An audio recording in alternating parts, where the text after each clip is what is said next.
بیٹا، جس طرح تم نے کہا کہ فلسفہ سوالوں کا مجموعہ ہے، تو سوالات تو ہم سچ تک پہنچنے کے لیے کرتے ہیں، تو کیا فلسفہ ہمیں سچائی تک پہنچاتا ہے؟ دادی، اب آپ مکمل ایک فلسفی بن گئی ہو. آپ کے سوال کسی تحقیقاتی فلسفی سے کم نہیں. اچھا، اب مسکا نہ لگا اور جواب دے. دادی، اس سوال کے جواب کی تلاش میں سب سے پہلے ہم نے یہ سمجھنا ہوگا کہ سچائی ہے کیا.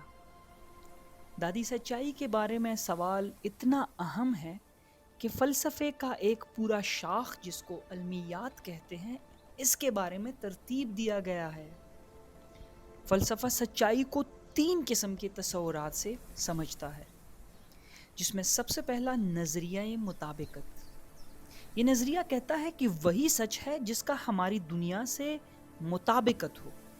مثال کے طور پر اگر میں کہتا ہوں کہ اس کمرے میں ایک میز موجود ہے، تو یہ تب ہی سچ ہوگا کہ اگر واقعی میں میز اس کمرے میں موجود ہو.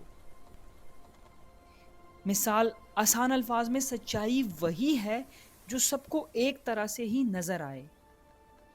اور دوسرا نظریہ جس کو کہتے ہیں نظریہ عملیت پسندی، یہ نظریہ کہتا ہے کہ سچائی وہی ہے جس سے ہم کو فائدہ پہنچے اور جس کا کوئی استعمال ہو.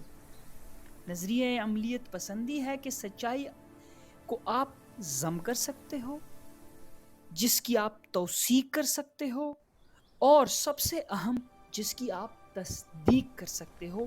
یہی سچائی ہے. تیسرا اور سب سے آخری، جس کو کہتے ہیں نظریہ ربط و صداقت. ایک بیان کو آپ تبھی سچ کہہ سکتے ہو جب یہ دوسرے بیانات جس کو ہم سچ سمجھتے ہیں کے ساتھ ہم آہنگ ہو.